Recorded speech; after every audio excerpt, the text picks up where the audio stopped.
In a world where gaming is everything, welcome to the Extreme Gaming Podcast. Hello, welcome to the Extreme Gaming Podcast. This is episode 273. I'm not going to bother with the date anymore because we record it not the date it goes out, so it's sometime in the near future you'll get whatever time of day you want. Oh, we're time travelers now. This is great. I am Trev as always, like officially and unofficially. Joining me on the panel today is Great Gamer 25, the cohort right here. And I am Tal as always. No, it's taken. You have to change it to. I am never Tal. Okay. Yeah, that's it. Tarl as never. No, never Tal's well better. I like it.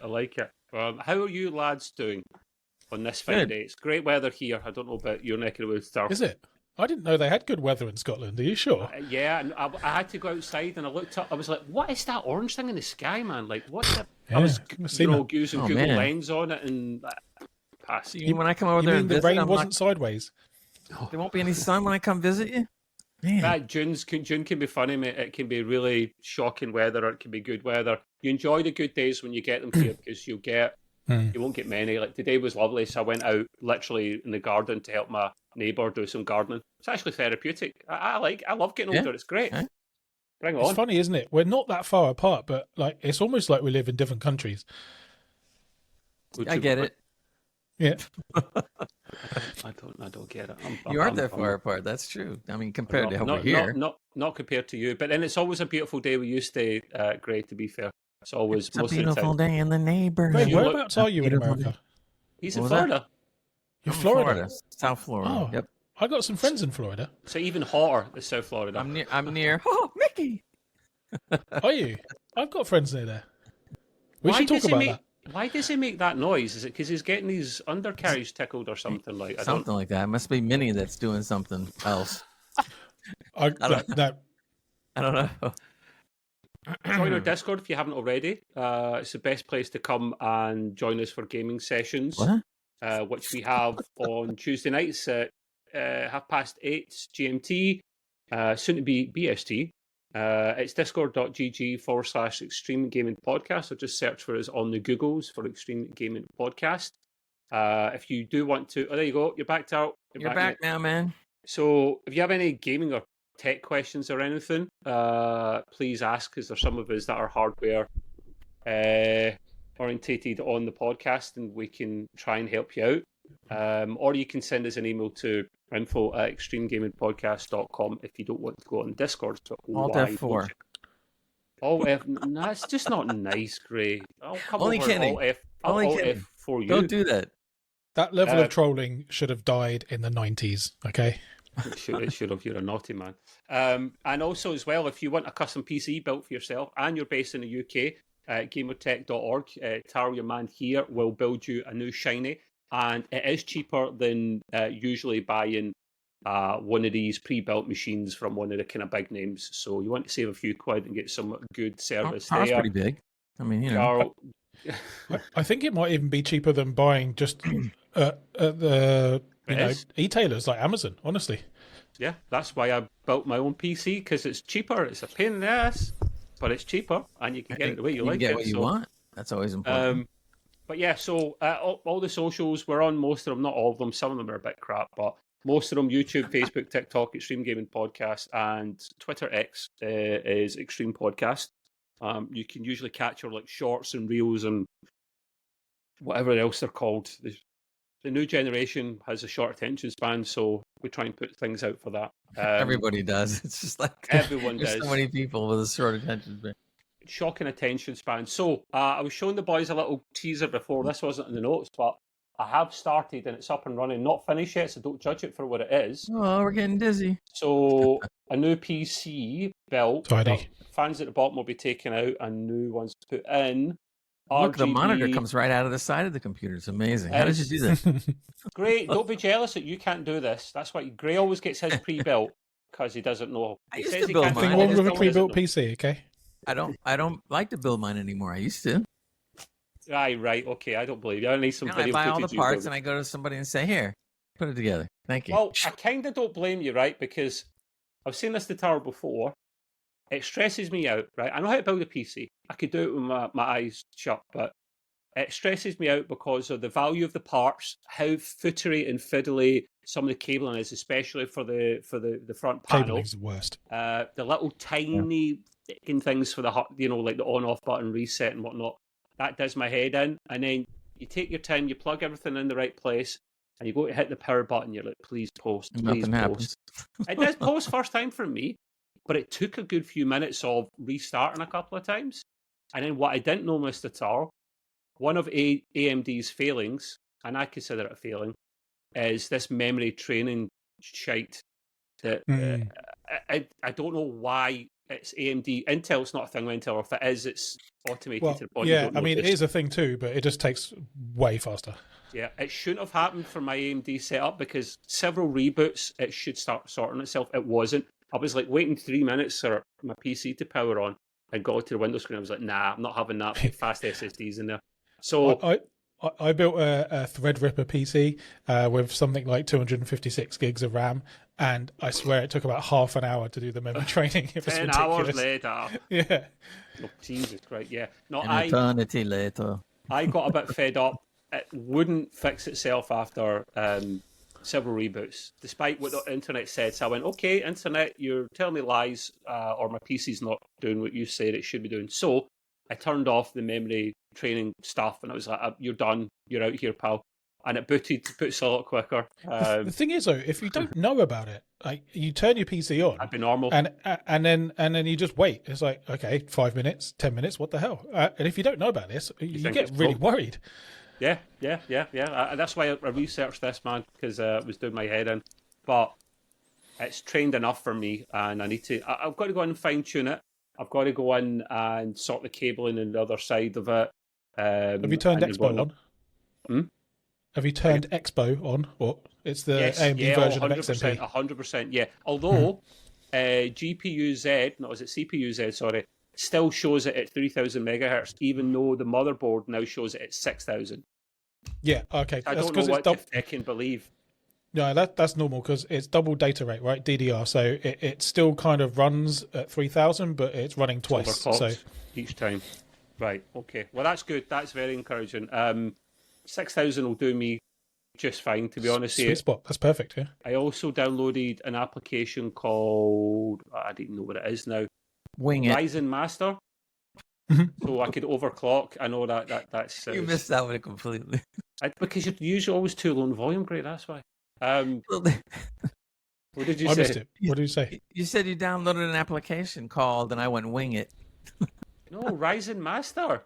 Oh, so that could be rude in its own. The application's called Wing It. That's what I meant. No, I didn't wing it. You wing it. I know what I'm doing, unlike some. Yeah, so I downloaded it, and it means you can overclock your AMD. AMD is new to me, boys. So I was like, okay, can I overclock it? And I heard that you could get 5.4 gig out of the 9800 X3D, like overclocking. I got 5.35. I'm gutted I never get that, so I might go in and try it again. I'm too scared to manually do it. Man, honestly. I know, but I would love all the cores to run at 5.5, but I don't I'm a think bit that jealous. chip can handle it. Yeah, but AMD's not like Intel, so you don't have to really be overly concerned about that. You really don't. I've had both. Yeah. What you saying, Tar? And say again? You don't have to have massively high clocks these days because back when everything was kind of optimized for 2 cores or 4 cores, it was fine. Now, like 6 and 8 cores is normal, and they're optimized for IPC rather than clock speed. So just, get shitloads of cores. Well, I've got 8 because it's a 9800 X3D. I did consider the 9950 X3D, but I do nothing outside gaming. No, I don't. Gray would need a chip like that because he does the editing and whatnot. But I don't need it, and they're almost identical for gaming performance after watching some of the videos. Sometimes even the 9800 is better, actually. Yeah. There's frames in it. There's not much in it, so yeah. But yeah, no, it's almost getting there. It'll be up and running properly next week, I think. So yeah. In a world where NVIDIA has gone mad, it's time for hardware and tech news. staying on the train of hardware and tech news and whatnot, and I don't know if you did add stuff there, Tyler. Good man. I've got a couple of articles which I found pretty interesting. Now, it's always these things you take with a pinch of salt. Of course you do, until they actually become a thing, a product or a service. And this is rumours, and it's 50-50 at best for me. MSI were rumoured to be preparing even an RTX 5080 with 24 gigs of VRAM, which came up in a compatibility list recently. Now, I will take it with a pinch of salt. I'm not going to completely believe it, but at the same time, I do think there's maybe some legs in it, because we've obviously got the 5090, which is beyond the reach of most people. It's overkill for most people, and it has 32 gigs of VRAM. Is that right, Tar? Yeah. 5090? Yeah. So to have another SKU of 5080 that has more VRAM makes sense to me, because there are people that can't afford the 5090, want something less expensive, but still packs a hell of a punch. And Taro's gone again. What is going on here, camera, mate? That's what's going on there. sorry, guys. Let me just try and fix it again. You're all right. Just both you guys need another camera. I'll let you fix it. Yeah. So it does make sense to me to bring out the second best card they've got with more VRAM for the people that can't afford the top one, want still a lot of good performance out of their card, but maybe will be doing what Grade is, for example, and more. Like maybe they're really heavily involved with their editing. They need a lot more VRAM for Blender or whatever they're using. And it makes sense to me to maybe have that. Great. Would you think? Do you think this is bullshit, or is it got some legs in it? I don't know. These days, unless I hear the rumor coming from several different directions, I'm not sure you should bother believing it, because I've seen everybody's into the clickbait thing now, especially with titles of articles. Yes. Like if this is a little off the subject, but when I looked at an article about my favorite NFL team, right, and the title says blank blank blank to be traded, and then when you look in the article, it didn't say anything about rumor or anything. But when you read the article, this is something they're working on. But the title made it seem as if it was already done. I can't stand when people do that. The other thing I noticed too, just kind of funny in the article you were questioning, they spelled tomahawk wrong. There's your AI spell check doesn't work real well. Well, this is a tomahawk. Is it not based off of the? I mean, that probably is wrong, but I don't know the actual. The only reason I kind of, I know the way it's spelled because I know. That's definitely misspelled, yeah. But besides that, I have an MSI Tomahawk motherboard, not the XA870 as they're quoting an here. MSI board as well. Nice, so va. Yeah, I have. Are all your ports on the back like mine? No, that's a shame. Mine's a Z790 Tomahawk Wi-Fi gaming motherboard. I got a lot of connections in the back, man. It's great. I got the high-speed USBs and everything going, man. I could have went nuts in mine. I could have went nuts in terms of all these things. It's not. It doesn't take PCI Express 5, and it's not Wi-Fi 7. I just didn't see the point, the need. It was just that mine just happened to come with it. I didn't really get it for that particular reason. I got it for all the other reasons, like the ports in the back and so forth. In fact, I picked up a 4 terabyte SSD external drive. Big spender. It really wasn't that bad. The price, at least it wasn't an STD. You'd need to go to the clinic for that, mate. It was only I think it was 200, 210. It was on sale, so I got a good deal.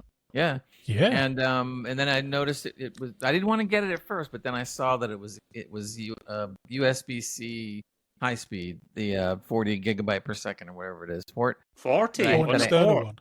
Yes, external, correct. Because I had an external drive before that I was using as a second backup. And I only had it for like 9 months, and the thing crapped on me. And I'm like, what? So like, I'm in the process of returning it. And then I saw this. It was only a few bucks more. And I go like, I pulled the trigger on it. And I'm happy. It's nice. It's tiny, man. Do you think this article is bullshit? Or do you think there's some legs to it? Because that is just the only... That's the only place they've misspelt it. They have spelt it correctly everywhere else down the list. I've just checked here. So it might have... I think that's probably just a typo, but I think probably this does have some legs. But the thing I'm wondering about is, and I don't know exactly how this works because, I mean, I'm technical, but I'm not really technical.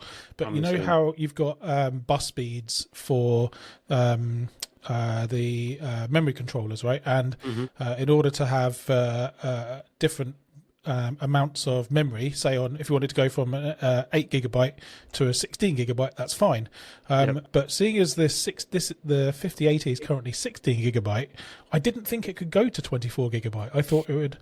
Well, it would be 32. The article says they can do memory blocks. I don't know, they're called modules at 3 gig a piece. That is a thing apparently, so they say. So that would marry up. I mean, there's some nicer, I think, just because I don't know if you heard me before when you were sorting the camera that people can't always afford the 5090s, so the 5080 is more achievable, more affordable, and it gives the people that are wanting some power more VRAM for the tasks that they might need it for. Maybe they are into editing quite a lot and whatnot. There's a big gap between the 5080 and the 5090. That's like that's $1,000, right? So in terms of VRAM, it's not 32, but it's not 16. It's in the middle. I generally think there's a decent chance this is a thing. I'm pretty sure NVIDIA will release at least 2 more cards that will go between the 5080 currently and the 5090. So we'll probably see a 5080 Super, a 5080 Ti, 5080 Ti Super, who knows? I was really curious when Tarla brought up this fact about the bus and everything. So I did a little research. Now, from what I pulled up, it says the RTX 5080 presently features a 256-bit memory interface by default, comes with 16 gigabytes of VRAM, but it says by using 3 gigabyte modules, it can reach up to 24 gigabyte capacity, but only if NVIDIA decides. So they may have decided and just not told anyone. No, but what I'm saying is if I'm going to go strictly by what it says, that means it's an NVIDIA decision, then it could be that rumor for the 5080 24 is garbage for right now. Okay, Tal, here's a question you may or may not know. There's obviously Founder Edition cards, which Intel do and NVIDIA do. AMD don't, because they sold all their fecking fabs back in the day. I watched a fascinating documentary on this. So they can't make them. They get other people to make them. They don't make their own cards, which is a shame, because we saw some concept pictures of the recent card launches that looked absolutely fantastic. And obviously you've got partner cards. And the partner cards, I think you could tell me possibly if you know, when they're given the chips from NVIDIA, Intel, whatever, are they literally just given the chip? Are they given the chip on the PCB with what on it? I mean, I don't know what they actually get from Intel and NVIDIA. Do you know?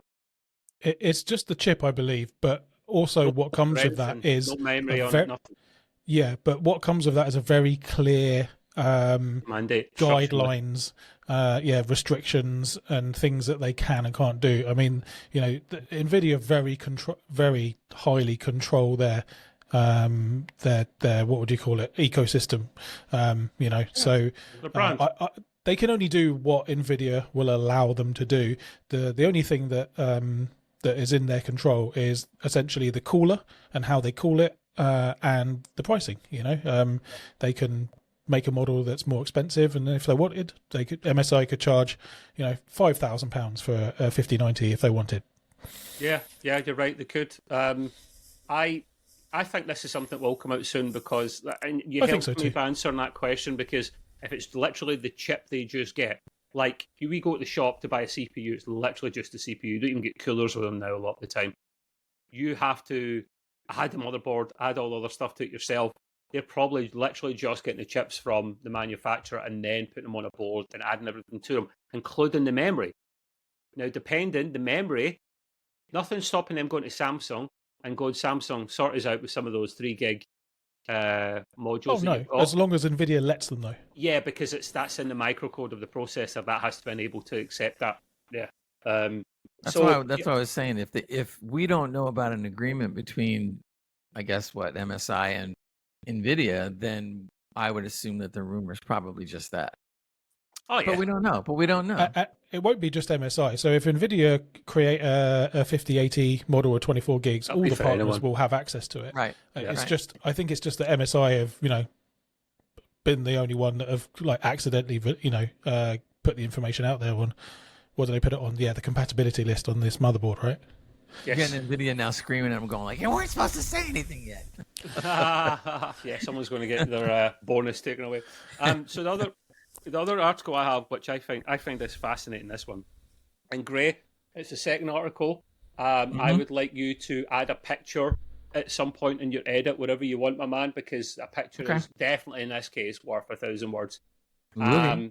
And there was a thing back in the day.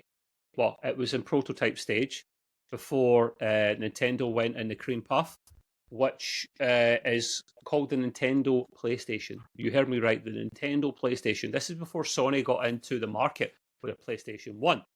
Now, I'm kind of sad this didn't happen, but also equally happy because Sony went on to the PlayStation 1, which I think has one of the most iconic openings of any console ever. When they brought the themes out for the PS5 30th anniversary stuff, you could choose which intro you had.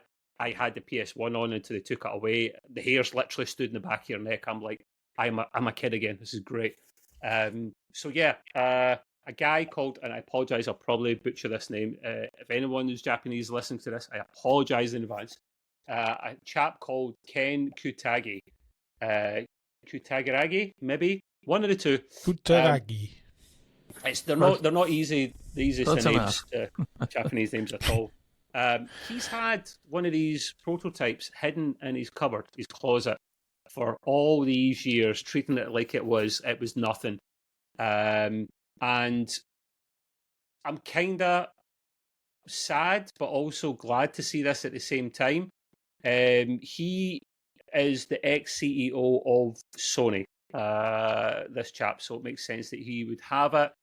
And it was literally a tweet online that I saw from a person called Julian Demansky, who says, "I never thought I'd see something so rare, but today I actually got to fondle a Nintendo PlayStation. The last one in existence." Was that the actual word? Right, the middle of my tweet, and he's interrupting me. Great gamer. I just thought that was great. I'm going to take away 24 of your 25 lives in a minute. The last one in existence was believed to have sold at auction for $300,000. Turns out the ex-CEO of Sony CE8 had one in his closet. Ken, top bloke, signed my PS1 2. Now, I mean, honestly, the picture of it looks goddamn ugly, this thing, and it literally has no sign of Nintendo anywhere on it. It really doesn't. It was said that around only 200 units were made at the time in the early 1990s. The PlayStation was originally envisaged as a CD add-on for the Super Nintendo, or as we call it in the UK, the SNES, because it's a Nintendo with an S in front of it, SNES. Which makes sense. But his camera's gone. Your camera is pants on. Anyway, it's called get new cables or wires. Yeah, it'll be something like that. Anyway, well, let's not draw attention to it because he knows it's broken, so he'll fix it. So yeah, it's an add-on which would boost Nintendo's console with significant processing power and speed. Think of the Sega CD, the attachment for that, which also was a flop, but it did come out. Obviously, the partnership fell through back in the day. Back in 2020, a Nintendo PlayStation prototype, then considered the only one in existence, was sold at auction for $360,000. Wow. Which included a buyer's premium of $60,000. What does that even mean? A buyer's premium of $60,000? I don't know what that means. Buyer's premium? Yeah, I don't know what it means, man. Maybe a fee? Might have been. Based on the Damansky's photos, Kururagi's prototype is from a different phase of the production process, and it contains some features that are slightly different from the norm. But say there is PlayStation logos on it, but no, I can't see any Nintendo logos on it. Just what looks like a SNES controller and SNES controller ports. It also is in far better condition because what you'll get, Gray, is you get a lot of these consoles, especially the old grey consoles, that over time start to yellow. Oh, yeah. And it's sun damage, UV damage that does that, and it's people smoking in their houses. But it's in good nick, this one. would see if you had this, Gray, if you had something like that, would you sell it or would you keep it? I think I know your answer because you're not a massive console person. I mean, if That's I a lot had of to money, pretend mate. how much that I really like consoles a lot, I don't know, man. When you're talking $300,000, that's awfully tempting. I would only probably keep it if I really thought it would go up considerably more within a short time. In other words, Yeah, I don't but want to wait 10 you'll or never 20 know. years or whatever. But if it's shooting up, I might hold on to it for a little longer and then Dude, sell it. you guys are crazy. If someone offered me even £30,000 for a console that's 20 years old, I'd be like, take my money, man. No, I mean, I would no, go the other way around. Give me the Yeah, money. but no one's going to do it because this is rare. I would go more, mate, because we all know that a console like that would sell for decent money. So if you offered me a lot more like this, that's going to go for over $300,000. I can't How believe many someone did, would pay that much, honestly. Trev, did you see anything about like how many, assuming how many are in the world that are like this? Yeah, that's what I was saying a minute ago. Assumed 200 were made back Oh, in really? the day. That many? But the last one that sold was the only one that they thought was still going around in the world at the time. And obviously, Ken's got one in his bloody closet the whole time, just hiding, gathering dust. We don't know chilling. that if Just squirreling it away for a rainy day. I mean, if there was 200 produced, there's also quite a good chance that they destroyed a bunch of them because it was not what they wanted it to be. So so it's pretty rare either any way you look at it. So I know Tarl's answer then. He'd sell his soul for much cheapness, 20 quid. No, come on now. No, right. All right, okay, £100. He'd sell his soul for rock and roll. Yeah. It just wouldn't. Okay, look, maybe it's just because I'm not a console guy, or I mean, I don't know. I don't put much value on something that's kind of like old in that way and doesn't do anything.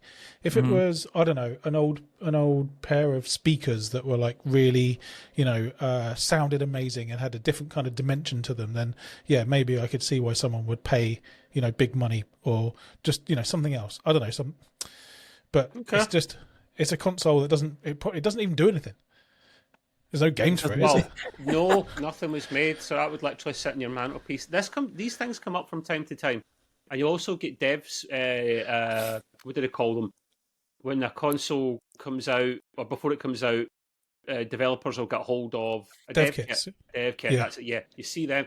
The dev kit for the PS5 looks like that's what they should have used. That looked like a V-shaped black sleek cut. That looked nice. That looked really nice. But yeah, I love things like that when they pop up from time to time. They give me... I never used to be into retro stuff, and I'm starting to build my collection up again. And I've got a couple old consoles there over at the moment. And I don't know if you've heard of this, Tara, but you've heard of CEX. Yeah? You know them, yeah. No, CEX. But they did advertise themselves as that on the TV. I know. They're like, come to Sex for the best stuff. And I'm like, whoa, you're going to get done by the trading people, the adverts people. But yeah, so I'm trying to build up my collection of them, and I'm going to sell all the old components from old PC. But I won't get much for a lot of these things because it's PCI Express 3. Pennies on the dollar, man. Yeah. So, but I was like, oh, wait a minute. I actually went on their website. What will I get for selling my i9 9900K? On eBay, it's not much. But to sell it to them in CEX, and if someone's listening from CEX puts the price up because I've said this, I'm going to be unhappy. £112 cash. Brilliant. That's about what I would pay on eBay if I was after one, I guess. They're a lot cheaper on eBay, that's the thing. Or £136 in-store credit. I'm just going to get the in-store credit so I can buy some more old consoles. Oh yeah. I want to get the Master System back in again. I want to get an N64. I just want to add some of these to the collection. I've got an old VHS DVD player hybrid thing with some old VHS tapes from back in the day. I'm aging ahead of my time, mate. We are so different on this because I'm also a retro gamer, right? But I just have a single PC which runs the operating system Batocera, and I basically have every single console and every single game in there. It's not vanilla. Right? No, I get it, right? Yeah, but I don't want like tons of old pieces of hardware just lying around. I mean, I've got enough shit in my house as it is, But it's emulating it. It's not real. It's fake. It's real enough, man. Honestly, it looks great, and you can do lots of cool stuff to it. So you could add texture packs to some of the old games and make them look brand new. Like, so Frank. So now we're talking modded retro. Yeah, exactly. So my friend Frank, who sometimes comes, Frankus. Movie night, Frank. He's moving on, Frank. Thanks. He's added loads of these texture packs, so he can play. He's been playing Mario 64, and it looks absolutely gorgeous. It is beautiful. It's like it was made in the last 5 years. Honestly, it's amazing. And is how old is that game? You can't do that on your vanilla technology, can you? Well, you can have your cake and eat it, Mr. Tar. What I also have as well is I can't remember the chap's name. He's I think it's something Chris Coolmod from Canada, right? Great name. Great name. Yeah, he's I think it's just Chris Coolmod, to be fair, but yeah, he is Canadian. He does a lot of this stuff as well. It's the French Canadian part as well, because you can hear it in his accent. In fact, Gray sent it over to me. Remember, Gray asked you to send that little tiny SD card over to me last year. So that was a 1 terabyte SD card that he's literally put his own skin onto. He's put a terabyte worth of games in there. There's like 4,000 old games there across all the platforms, mate. Cool. Now, the reason I wanted the SD card is so I could fit it in a handheld Windows machine, because it's Windows orientated this. Or what I bought from the AliExpress, are doing a 15th year anniversary thing at the moment. I was able to get one of those little Nucks for, I want to say, £120 that will actually run. It's got an SD card slot in it, and it runs Windows 11. It's something like an Intel N150 chip. It's like Celeron level, but it's enough. It's a good little chip. It's enough to it could have been an N100, but I wanted a little boost up. And that will be enough to do all my retro stuff. And that will go on the big TV there, because that's going up at the weekend, thank God, on the ceiling. And then I'm sorted. I've got where is it? I've got my gaming cabinet there. The retro TV is under there, that gap there, you can't see it. You have 2 cabinets, right? Back yes. There? You have a shot when you come over. You have a shot, you can't see it there, but you'll be able to play with my joystick or play with my ball. One of them's a joystick and one of them's got a ball on it. Is it a trackball? It is, actually. There you go. It's just regular balls.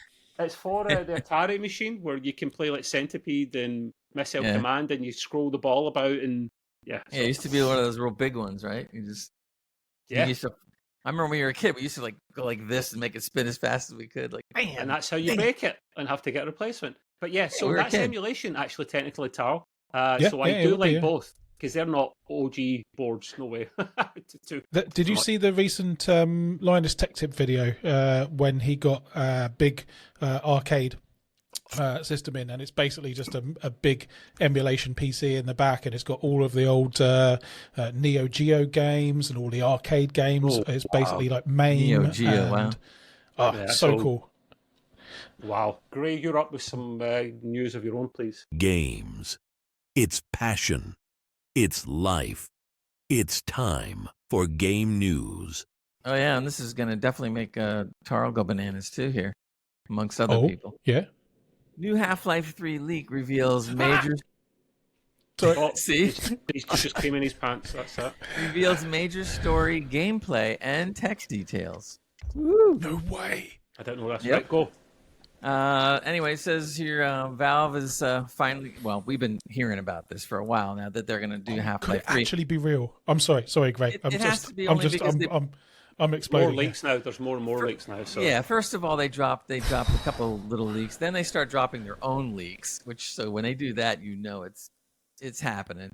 But in any case, there's been data mine leaks. There's been claims about playtesting. There's been cryptic teasers. The voice actor who played G-Man has dropped a couple things. A tweet from Mike Shapiro, that's the guy that voices the G-Man, said some stuff, and we showed it here on the podcast a few podcasts ago. Yeah. So all this has been dropping and happening. So it was bound to find out that a little more information on what's going on. So what they're claiming is Valve has a project code named HLX, which lines up with what everybody's been speculating to be Half-Life 3. The internal names that they've been data mining have been like HLX Audio, HLX Artists. So everything seems to be kind of like, making sense in the data mining that they're doing. So in either case, something big's going on. And if something big's going on at Valve, what the hell else would it be? I mean, they already released some if stuff. it's another VR game, I'm going to be really annoyed. I don't think it will be. I really don't. Like that. They already made one that was great, so I got a feeling. I have a funny feeling they've been working on this right alongside Alex, and they planned on releasing Alex first, which they did, but they built a lot of the assets that go right into the regular Half-Life 3 as they were doing it. Forget GTA 6. This is the big news. Oh yeah, this could be this. It quite possibly could blow GTA right out of the water. It's possible. No, I mean, if anything could do it, Not this quite. would do it. Let's put it that way. It would get close. Yeah, if you talked about PC only, I think it would outstrip and outsell GTA. But if you put the consoles into it, GTA is like massive on the consoles, isn't it? Well, that's why it's just coming out in consoles and not PC initially, because that's not their first love. Well, I still think that. Sorry, I think if we put it up against PC, I think you're right. I think Half-Life 3 would have better sales than GTA on the PC side. On the PC probably side. the second biggest selling game of any year that it comes out in. If it comes out the same year as GTA 6. They said that there's been some noise about when Valve decides to test these things, they usually invite family and friend of the 336 employees to come in and try it out. And they said that people have already been going in and messing with it. Husbands, wives, children's friends of them are messing with it. They said that it's a looping test cycle, they call it. So that's been kind of coming out. Now here's where it sounds really, I hope some of this is true, or I hope all of it's true. It says there are mentions of advanced AI behaviors where NPCs can have different thinking levels, in quotes, God, here we go. depending on how far they are from the player. In simple terms, the farther away they are, the less complex their actions. But up close, they might dodge bullets, flinch from explosions, or warn of nearby allies when shot. Wait, who dodge bullets? What are they? Fucking Neo? I don't know, but so what they're saying is if you're standing 15 feet away from an NPC, he's going to act differently than when you're standing right like in front of his face or 5 feet away. This should make sense. He's going to react to you coming towards him. Yeah, sure. But, I mean, I don't care how much AI you've got. You can't dodge bullets. I'm just reading what they're talking about. They said might. Everything's might, right? On top of all that, they said there's been talk about dynamic environmental effects, different materials reacting to fire in unique ways, and even surfaces that bounce or dent when hit. The physics system seems to be going all out with things like sound waves, gravity damage, and fans that blow wind. Fans that blow wind across levels. Damn. So this is when if Valve make a game, they do it right. If this is true, this is going to be pretty groundbreaking with all the stuff that's going on, and it's going to be quite different, which is, not the copy and paste kind of stuff. So that's pretty exciting. I just don't feel that Valve could release a game that isn't groundbreaking, a Half-Life game that isn't groundbreaking, right? Because every one of them has been something about it. That's why I think this game will happen, if not this year, next year. I do think it'll happen because, they're talking about at the very least, the announcement will be made by the summertime. Yeah, but it might not be out this year. It might be next year. And they didn't say out. They just said announcement. As long as it's ready, as long as it's polished, because they don't do early access, they'll come out with a polished game. I think it's a real thing, boys, because they bring out something every time they bring out Half-Life. They've changed something that's changed the industry. They bring out some technique or physics type based thing that's just brilliant in the game. And the source engine is absolutely stunning. So I wouldn't be surprised if this was just the latest version or iteration of the source engine. And that piece about materials reacting differently to like fire and bullets and all that kind of stuff. That's pretty cool. That's a Valve thing. That is totally their wheelhouse. That's the most we've ever seen in a physics aspect was arrows sticking in trees and walls and things like that. But actually having something hit something and cause a dent, and you actually see the dent happen, that would be pretty cool. And ray tracing will be a thing as well. That'll be baked in. All that kind of stuff will be. They'll probably make that one of the best looking ray traced games out there. So I'm so excited. Keep your hands where you can see them, son. Here's some final news about this one, just in case, because people are wondering like what's gonna happen or whatever. But they said that the biggest news they think is Half-Life 3 is expected to end Gordon Freeman's story for good. If they kill him, I'm going to go nuts. According to what they're saying, they said this game will be a farewell gift to the community. No more cliffhangers, just a proper conclusion to the trilogy. Proper conclusion. That's fine. Lord Don't Gaben, kill him. Thank you. I don't mind killing him. I don't mind if that's the end of the story. I don't mind. You know, Gordon Freeman and G-Man could just walk off into the sunset holding hands and live happily ever after. Yeah. And if we finally get to see what's in that briefcase, it's probably a set of furry handcuffs. It'll probably be Gaben at the end walking away with G-Man, and then the line comes up says Gaben is retired. Oh my God! Gaben's G-Man, I knew it. I think I don't care what the ending is, as long as it's good. Yeah, that's for sure. Yeah, it is very hard to kill off someone that you love and that not piss you off. It's such a difficult thing to do, Tara. It can be done. It's just very rarely been done in video games. Yeah. So let's see. The Half-Life Alyx was fantastic. I would love them to bring out another VR game or make the new game, if it comes out, a VR version as well. I mean, come on. The thing is, though, right? Gordon Freeman isn't like some of the typical story-driven narrative characters. He's us, right? We are Gordon Freeman. Gordon Freeman doesn't really have like this major, character, right? Mm-hmm. He's not, so I don't feel particularly attached to him as such. Do you know what I mean? I do. What's the? No, I don't think so. It's the world of Half-Life that I think I'm attached to. It's the story, and as long as the story is good, I honestly won't mind what they do. And even if they do kill him off, I won't mind. Taro, who's your favourite character? Who's your favourite character in Half-Life universe? In a video game? It's got to be Barney. God. It's got to be Barney. Half-Life or in Half-Life. Period. Yeah, no, all the universe. It's got to be Barney, the security guard. Did he die? I can't remember. No, he's still alive, I think. No, I don't think so. Yeah, Barney's good. Or that scientist from the first section in Half-Life 1. You know, the one that's taking you through the experiments, and he gets killed. I forget his name.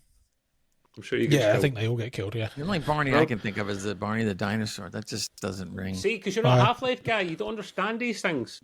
What about Barney from The Simpsons? Oh, that's true too. Yeah. Okay. Is that the guy that belches and farts all the time? Yeah. Whoops. You can see him make a guest star in Half-Life 3. Look, there's Barney. Just say Barney. He's died, but we've got Barney from The Simpsons. He's drunk in the corner. I used to love how they would drop things in the background to see if you would notice certain things. So I think that's a true art form if you know what you're doing. Oh yeah, and stuff. There was a movie. What was I watching? I think it was one of the Sonic movies or something. And the guy was on a bowling team or something. So they did a pan of the names of the bowling teams. Part of the whole feel of the shot, right? And as they went and panned, I'm trying to read some of the names that are going by, and then one of them said "Splits for Brains." And I just started. I fell off my chair when I saw that one. That was classic. And I'm sitting there going, like, wow. Then there was another time when I don't know what other movie it was, but they're at a bar and the same thing. Very nonchalant pan that you would always see in any movie, nothing big deal. And then it has the names of some of the drinks that they're selling, right? So one of the drinks, they all look like normal names. Then at the bottom it says Yo Mama. Man, Yo Mama. Simpsons at his peak was so good. Oh yeah. I don't even know what peak you can say with the Simpsons. They've been on like 35 years or like I don't know, season 3 to maybe season 10 or something. I think the death of it. There was a video. One of my favorite content creators, Super Eye Patch Wolf, made a video about the Simpsons, and it was basically like a 2-hour video. It was amazing. He said that the death of the Simpsons happened when. Do you remember Principal Skinner had he was meant to be dead or something, and then he had a brother, and then the brother was like, I can't remember what happened. But basically then that was when like Simpsons stopped telling stories and everything was just like, just reset. Every single episode reset. No, we'll just do this, whatever, it's funny, whatever, fuck it, we'll just do it. And yeah, I think it just went a bit downhill after that. I mean, even though it's a quality show, I am surprised it lasts that many years. But anyway, we digress as we always do. South Park is better. Yes. Here's another announcement on game news that we've talked a little bit about it, but also I think kind of big if you're a fan. Elder Scrolls 4 Oblivion Remake. We've been hearing about it. We've been, chatting here and there about it. It looks like, again, these are leaks, but they tend to be from some sources that are very reliable. So take that for what it is. They said that they expect the announcement to come as early as March or April, maybe this month, next month. And they're also talking about that the remake of Oblivion will happen in the summertime, but it could be any time between April and June. We don't know. People are more thinking it's going to be towards June. But I'm really anxiously looking at this because I never played Oblivion. I went right to Skyrim. I didn't even know what Elder Scrolls was until I started. Haven't played either, Skyrim. by the way.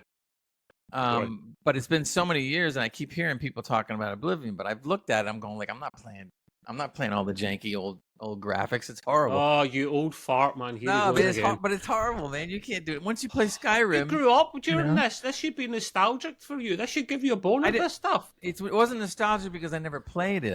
I played it from Skyrim. That's what This should be perfect for you because Oblivion is the best game they've ever made, and if they make it so that it's modern and it's got great graphics, then you'll play it, and hopefully it'll be great. That's what I'm hoping for, and that's why I was saying when I heard about remake of Witcher 1 and 2 that would be great because I never played 1 and 2, so I'm sitting there going like, wow, that'd be like all new to me. So we'll see. Anyway, I do worry though. Sorry, I do worry that they're going to do what they did after Oblivion with Skyrim, is they just water all the systems down and things and make it a bit more kind of like streamlined and simple. Why would you do that? Yeah, I would think, but they're not really. They keep on throwing the words around: remake, remastered. It gets confusing. But from what I'm reading, though, they said it's going to be somewhere halfway. In other words, they're going to remake some stuff that making the graphics better, but they're actually going to try to add some things as well and make it be a little more special. They said that Oblivion that will be made in Unreal Engine 5. So now we know that there's going to be a certain amount of quality that's going to be expected of it if you're messing with Unreal 5. And they're saying they're going to be using supposedly all the cutting edge features, nanite virtualized geometry, lumen global illumination. So now everybody's looking at like, wow, can you imagine how Cyrodiil, I forget, will look when they start going through all this? So the Imperial City, dense forest, dynamic lighting, dungeons. We're talking RTX is supposed to be through it. From what we're hearing, they're redoing the stamina system completely. They're doing visual indicators are going to be all changed. Blocking and archery is going to have more action and less jank. They said that they're going to have tighter controls on being able to be an archer or to fighting goblins and so forth. Dialogue and voice acting enhancements are not confirmed, but they're saying that they believe that there's going to be some partial re-recordings of some of the voice lines as well. The other thing they did sounds like good stuff. Oh yeah, no, it sounds really good. And on top of that, from day one, they're going to open it up to modders. So you can imagine if the modders get a hold of this, and they've been messing with technology to try to make Oblivion look better all these years. Now they're going to have their hands on something that's already updated, and who God knows how wild they're going to go with this. So that would be very interesting. So the hope is the second quarter 2025, summertime, the latest that it'll actually come out.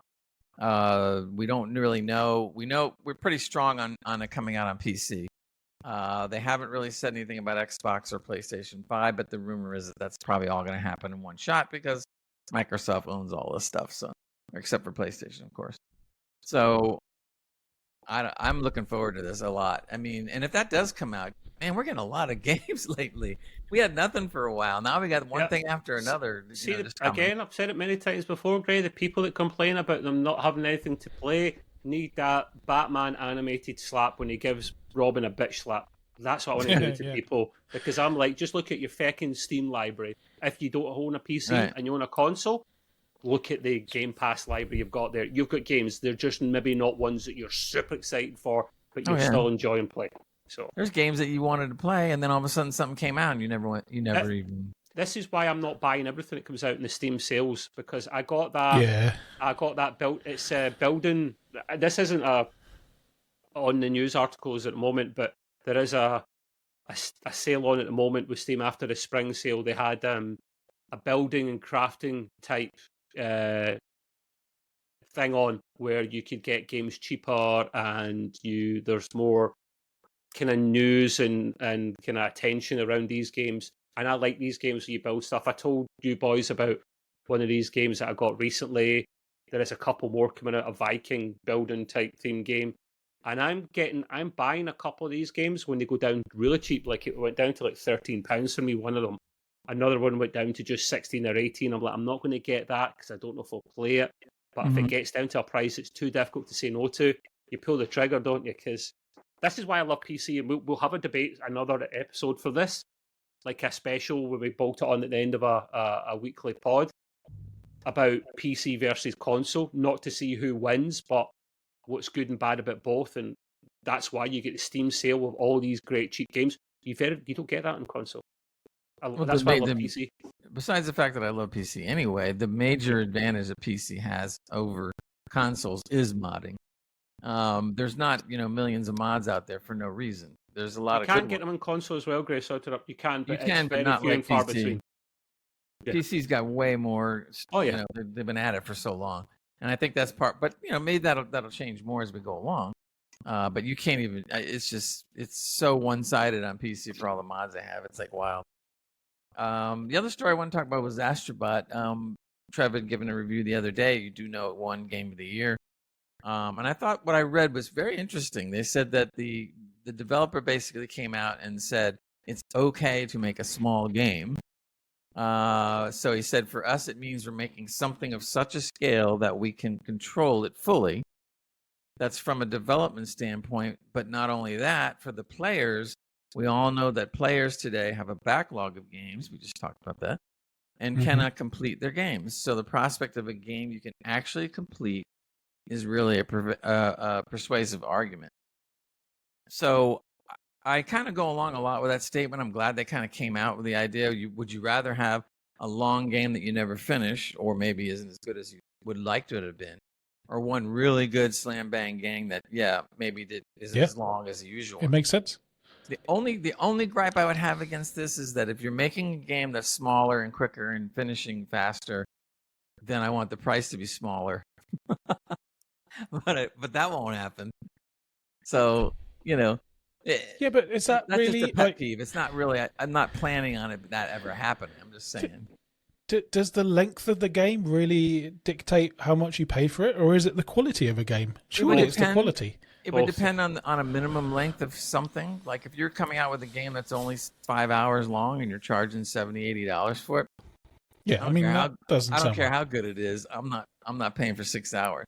If you're approaching at least 15, 20, okay, now we're talking at least, because but when you get stuff like, and as much as I love Assassin's Creed, I will blame them for this every time. When Valhalla came out, there's no way in hell I would ever finish all the DLCs. It was such a gigantic game to begin with. And then they added DLC after DLC after DLC of massive parts that attach to the map. I'm going I'm sorry, man. I had fun with the game, but I want to move on already. I'm not going to play all this other stuff. Great. I think this article is brilliant. I'm glad you put it down and you brought it up, because I haven't beat this game yet. I'll take my time with it. I loved Astrobot to bits. It puts a smile on my face, and not many games do that. Wasn't sweaty, wasn't too difficult. It was just fun and felt really good to play from all aspects, from visually, audibly, enjoyment, you name it. It was good. And this isn't a really long game to beat. And you mentioned something a moment ago about the price reflecting what you've essentially got, and that isn't a AAA title. I don't think. I would say maybe AA if you like, but it doesn't have to be. It is cheaper to match it. I can't remember what the price is. Like Mhm. top game here is £70 or $80 in the States. It was, I think it was more like 50 or something, so it was cheaper, which is cool. Okay. And That's good they then. brought out more stuff as they went on. They brought out more bots that you could rescue. They brought out speed run levels and whatnot, all free. And that's brilliant. So yes, you don't really need a long game. Sometimes that's ridiculous having really long games. As Mhm. much as I adore The Last of Us, Part 1 and 2, which is coming out season 2 on TV in a couple of weeks' time. Yay. Mhm. I loved the second game, but it actually started dragging on a bit to the point where I was trying to run through the end and complete it. Come on, this is too much. It's too long. It's too much now.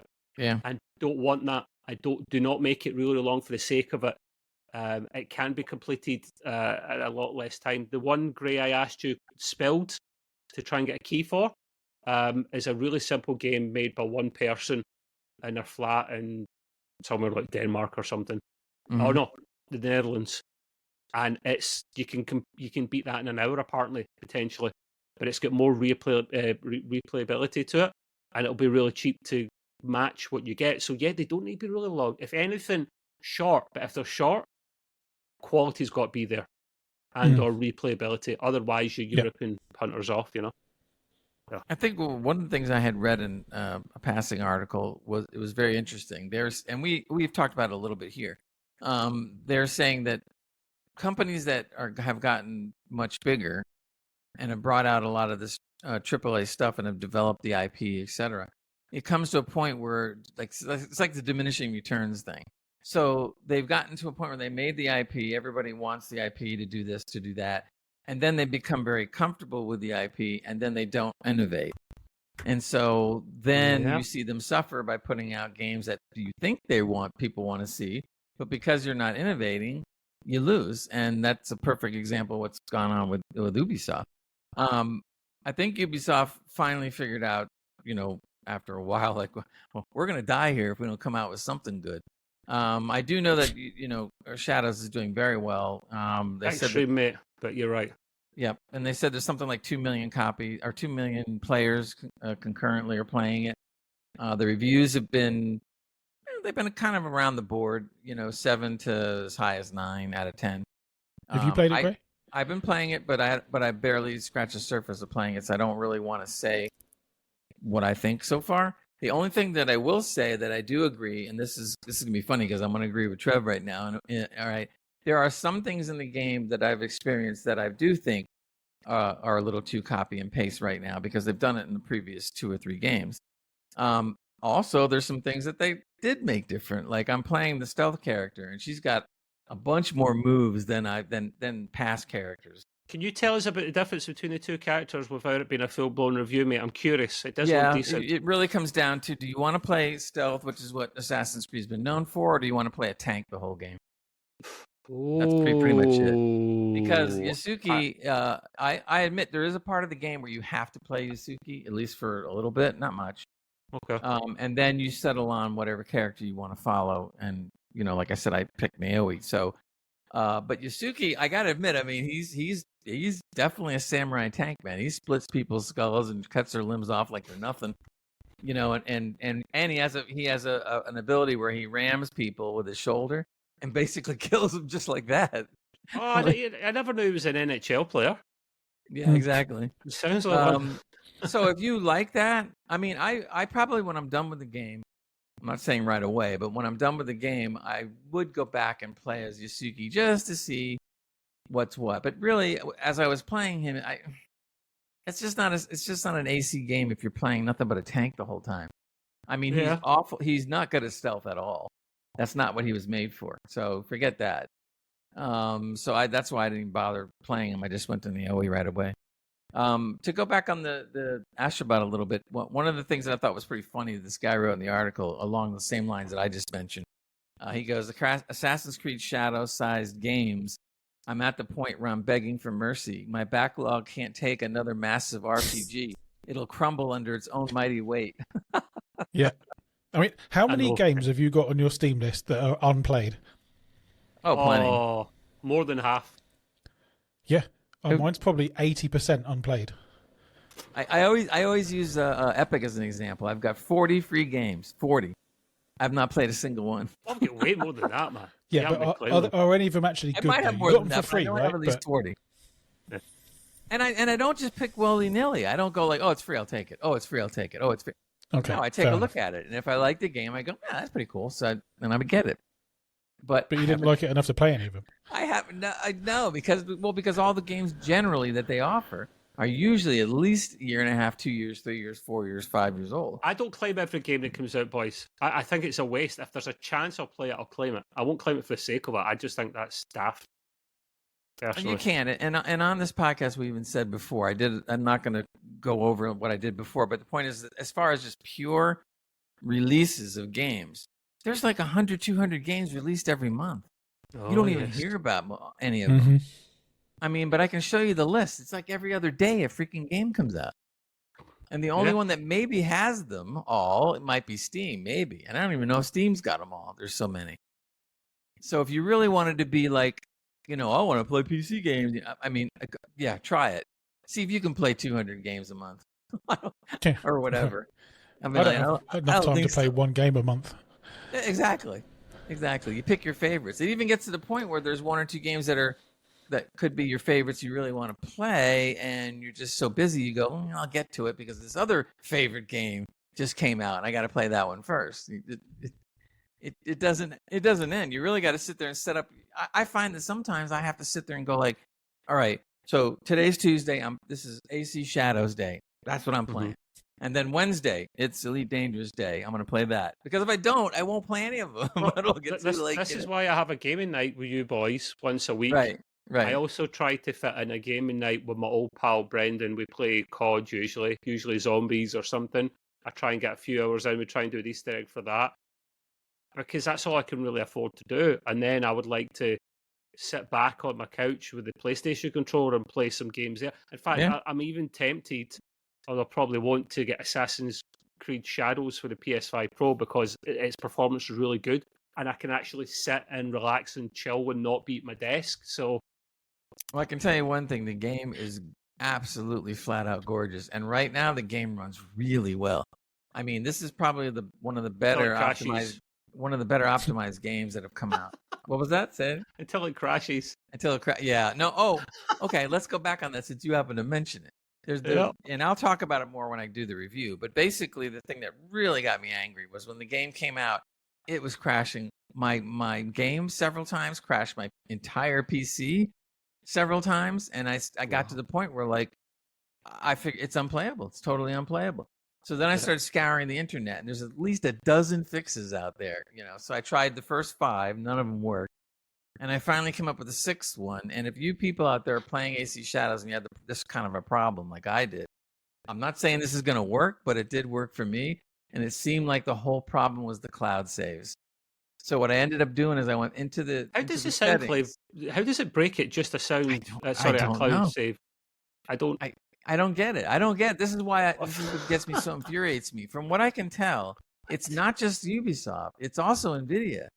Because NVIDIA has gone on to do all these things. They don't give a crap about other stuff anymore, or at least not as much as they used to. And so through that kind of attitude and Ubisoft not doing perhaps their job when it comes to that part, the two of them combine to make a game that crashes. And I'm not the only one. There's a lot of people with crashing. Blue screens, black screens, all kinds of stuff. Anyway, so what I ended up doing is I go into the settings, I turned off cloud saves. Then I went in and deleted all the saves. So I backed them up first. I deleted all the saves. Then I went back into the game. The game then recreates the save, where you left off. And from that point on, so far, I have not had a single crash again. So I don't know. It worked for me. So I'm hoping it stays that way. But it's a joke. When you put out a game like that, and it just sits there crashing. I mean, how can you do that? I mean, it's just ridiculous. I mean, there's no way this should be happening. I mean, that's just every game, right? Every game that gets released. Well, yeah, but you see, every game you get released, you have obviously a patches to fix certain things. This crashing is massive. I mean, it crashes for any. I can put it up there and just go, crash. And then I get like 1 minute into the game, crash. Why was it only affecting some people then? There's a lot of people that have a PC that have NVIDIA that use. Oh, but actually, here's a shout. Was it maybe just through Uplay or Ubisoft's launcher rather than from, say, Steam? Because you said it was the cloud saves and PC. So the problem is you can't really play the game without the launcher going off some way. Like I went Steam. You can get it for your Steam. I know, yeah, no, exactly. But I'm not going to pay for it when I already have it. Oh no, I know. But I think these people don't have that problem. It's just people. To be honest with you, I did a little research because I was curious. There are Steam owners that it's crashing on just the same, right? Which then tells you what a massive mistake it was. Now I don't even think a patch is out yet to correct it. They said the problem is so big that they're still working on it. So that's crazy, man. It is crazy. It totally, But despite that, the game's got 2 million concurrent players. So I don't know. Yeah, but still, no wonder there's so much anti-Ubisoft sentiment at the moment. If they can't even put a patch out to fix like crashing happening at that scale, that just blows my mind a little bit. Assassin's Creed Shadows is the biggest physical launch of the year so far in the UK. A massive launch actually, and as Gray mentioned, 2 million concurrent players. I think a lot of that's actually on Steam because we've got saying here 1.3 million concurrent players on Steam alone. So the fact that it's more popular on Steam than Ubisoft's Uplay, whatever the hell it's called, says a lot. When you say physical, do you mean disc? Like physical disc? Yeah, so the consoles, yeah, literally, and physical is not always a big thing anymore because people can buy. Yeah, stuff so I wonder why that is then. Well, you better get the discs before bloody they stop making them, because the next generation of consoles might be the very last to have a drive attached to it. So watch this space. But yeah, it's pretty interesting. It couldn't quite beat Monster Hunter Wilds because that is a massive game that sold 8 million copies. That was a big launch, wasn't it? Yeah. It is. I kind of wished I liked Monster Hunter Wilds, but nah, not for me. I tried the last one. What was the last big one? Monster Hunter World? Oh, pass, mate. I mean, I think I played that one, and yeah, I struggled to get into it. Honestly, I don't know what it was. I just struggled.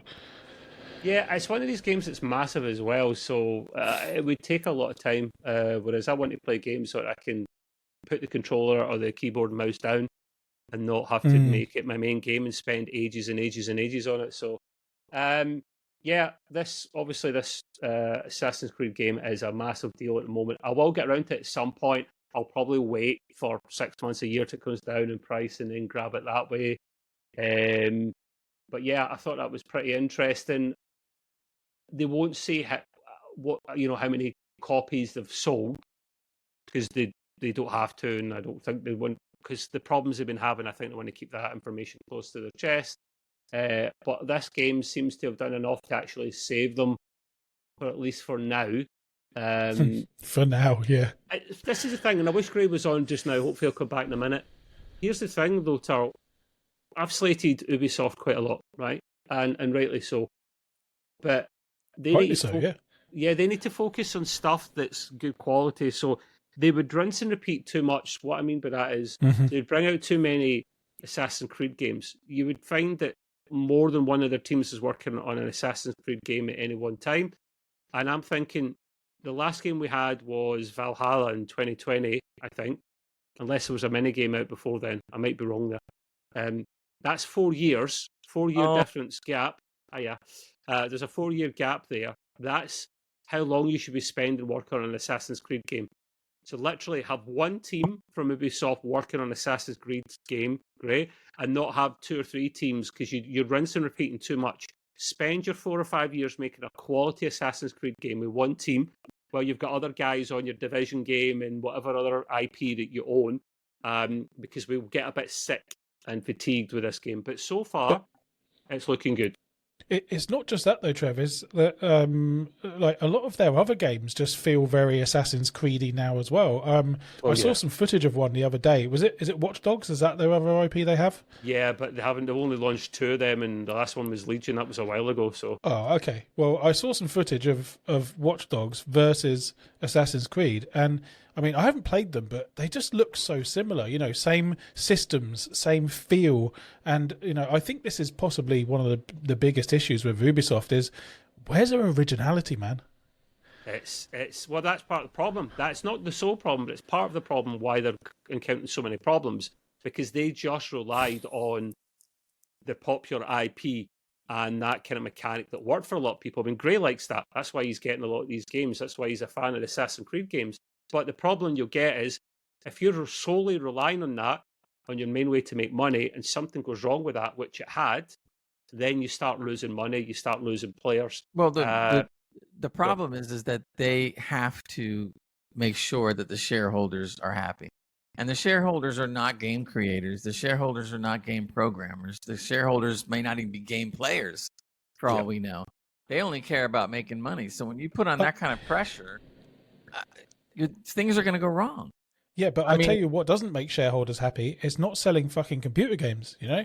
And if they're going to keep making bad games that aren't innovative and don't have originality, they're just going to end up not selling any games. And that, you know, the shareholders are going to be really unhappy. You're exactly right. But the problem is that I'm not saying all of them, but many of these stockholders are very short-sighted. They don't care. They just go like, oh, those games sold great last time. Make another one. Make another one. Make another one. Make another one. Get it out. Get it out. Get it out. It's almost like they figured out what they thought was a good formula. You know, this type of game, this type of mechanic, and then they're just doing it over and over and over and over. Yeah, well, the Far Cry is basically the same thing with a different skin on. That's why I got a bit fatigued with Far Cry games. I stopped playing them. Yeah, if they made the games way smaller, Grey. Say, for example, a Far Cry 5 or 6, right?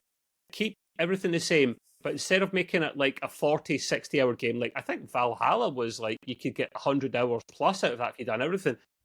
Bring it down to a game that's way less in terms of hours, and it'll be more enjoyable, no? Can't hear you. Oh, no. He's gone. Valhalla, like I mentioned before, is such a massive game that I put 150 hours, which is typical for me for Assassin's Creed, but that was not touching the last 2 DLCs. It's too much. It's too much. Yeah, it's just I was just getting bored of it already. It was fun, but my point is, make that whole game a 30 or 40-hour game. And you can get away with the rinse and repeat because you're not rinse and repeating for 100-odd hours. That's too much.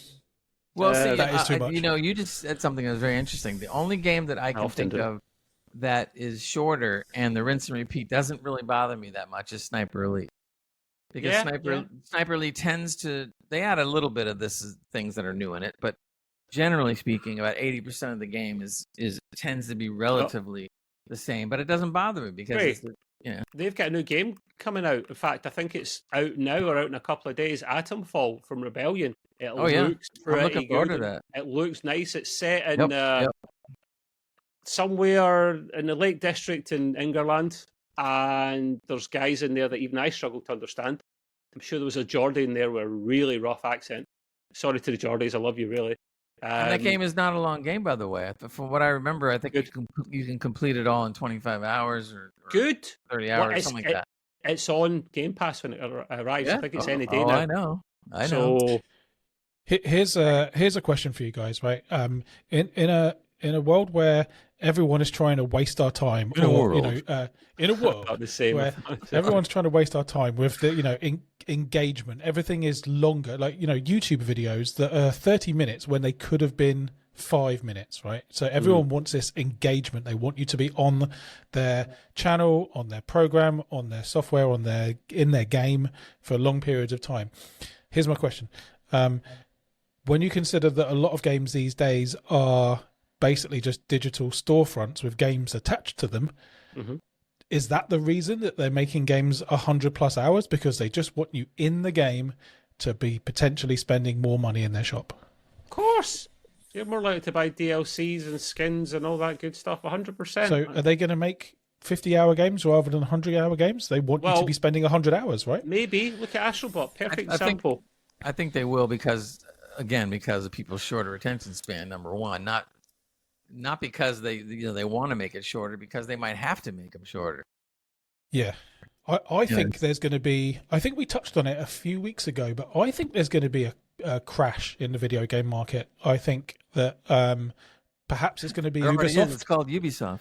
Yeah, well, perhaps it's going to start from Ubisoft if they go down, and I think that will create a domino effect, a ripple effect, and I think we could see a pretty big crash in the video game market. Mm-hmm. I mean, it's been a long time since the last one, right? So it's possible. It's possible. Hey, look, there's no doubt AAA companies are concerned. There's no doubt. I think AAA companies need to be smaller, more focused. I think they're just so big. I mean, how many? Is it 20,000 developers Ubisoft have got? That is just insane. I'm pretty sure it's something like 20,000 developers. That's just too many. I mean, how could you have so many? They did close a studio or two. I do, but still, have to downsize. I am sorry, Tara. I'm conscious of the time. I didn't think I thought we'd start running out well before 2 hours, but we're not actually, which is good. And we've still got quite a bit to go. So, but no, that's a good thing. It's a good thing. Oh, that's good. We got some rocking and rolling discussions going. The other thing I've got on my agenda here, a new God of War side story project set in Greece is coming this year. It is to be claimed. I'll take this with a pinch of salt. A lot of us thought it would be a remaster, which made sense. Remaster 1, 2, and 3. 3 was already remastered. Throw it in for free of charge, I guess. And that would make sense because it's literally this year is the 20th anniversary of God of War, the first game. So I would love to see that. Now, a little side story. I don't know if I buy this article because it's set in Greece, which we've already done. It's a side story, so a little kind of mini, I call it DLC plus, I guess. I really don't see where or how it fits in. The remaster makes so much more sense to me. Yeah. If it'd been a side story for God of War Ragnarok, I would have got it. I've always said that they should have done a third Norse mythology game because I generally adore that stuff. But it is Jeff Grubb that's saying this, and he's got some clout in the industry. We all recognise that name. I know Gray's a fan of God of War. Taro, are you a fan of the big handsome god killer? If you're talking about yourself, Trev, yeah, I think you're pretty cool. Sure. Very good, very good. But no, I've not played God of War. I've not played any of them, no. Oh, wow. You're missing some good stuff. If you want to play some good games, play the two new ones. If you love story-driven stuff, the way Gray and I do, oh my god, that's why I love that kind of game. That's why I love The Last of Us, games like that, because the story just captivates me. It really, really does. So yeah, it is just a rumour. I'll take it with a large pinch of salt. I would rather have the remaster than that, or I want a bloody another Norse mythology game, but I don't think I'll get that. I think they are going to switch. I don't think you're going to get it, yeah. To somewhere else, to a different region, which will never be as good as the Norse stuff. But anyway, the last thing I've got on the docket, which I find cool, this happens once in a blue moon. A new NES game, right? A new NES game is being developed by former members of Elite Beat Agent Studio INIS or NIS. No, NES. that's beer. Yeah, Nintendo Entertainment System, as they call it in America. I call it NES. It's quicker and better. We call it NES. NES and SNES. How many people actually have a NES these days? Me. I love it. No, they do this all the time for the actually brought out a few games for the NES still. And there's nothing stopping anyone from doing it. There really is nothing to stop you doing it. Yeah, but is the new NES game allowed by Sony? Is it in the public domain? Nintendo. I mean, it's Nintendo. Sorry, yeah, they can't stop them. You can't. Okay. It's not an online console. It never has been. So you can't stop it. And developers do bring out from time to odd time a game for one of the old platforms. But this will be a wee bit different. This one. This is probably going to be a Kickstarter project to try and get some funds ahead of time. It's something I think I will maybe put my name down for. It depends how much they'll charge, because how much you charge for a new NES game in this modern day and age? 20 quid? You can't go too nuts, you know? So it's called Banana Bash. Banana Bash. It looks like a kind of colourful kind of game here. There is a small little trailer of like a minute long that Gray may or may not put in. It's entirely up to him, but he may take some of it and put it in. It looks a bit like a cross between Bomberman and Alex the Kid, is the best way I could describe it. Oh, dude, those are like two epic games. Oh, tell me about it, my man. Oh, the Alex the Kid. I brought the new version that came out, the remaster, where you can switch between old and new graphics on the fly. So good, Really? man. So good. I had Alex Kidd in Miracle World on my Master System when I was younger. Just such a cool name. Everyone wanted so cool. Everyone wanted Sonic built into the Master System, the Sega Master System. But I was like, no, I want the one that has Alex the Kid built into it. You nuts? Great. I just love to see this because it's a fun little game. I'm trying to see, a Kickstarter for the Banana Bash will be launching around June. With those interested able to sign up now to be notified. Although the game will be 100% complete and fully functional on real NES hardware before the Kickstarter is launched, Work3 wants to raise funds to produce high-quality cartridges, boxes, and manuals that would make Banana Bash a true collector gem. That fills me with even more encouragement because obviously the Kickstarter thing, you can lose your money. They're already finished the game more or less. They want this extra money to make it shiny, polish it, new artwork and all that stuff really good. And I respect that. Attention to detail because the boxes for NES back in the day were really nice. I loved them. Angled bit of cards, plastic or cardboard, and so I might be up for that. Depends if you're greedy. I'm just trying to see the Kickstarter project. I can see they used to color the cartridges too. Some of them were like different colors than just the gray. 100% they were, mate. You can just I think it's where are they? I think they're based in Tokyo. So I'm going to notify myself to be launched, but there's no price on it yet. Built on a colossal 4 megabit cartridge. One of the largest ever for NES. It's true. I'm honestly surprised that this is even a thing. Huh? Oh, I love it, mate. I love it. I genuinely love it. Banana Bash flips the action puzzle genre on its head, combining it looks cool. I'm visuals, looking at the trailer.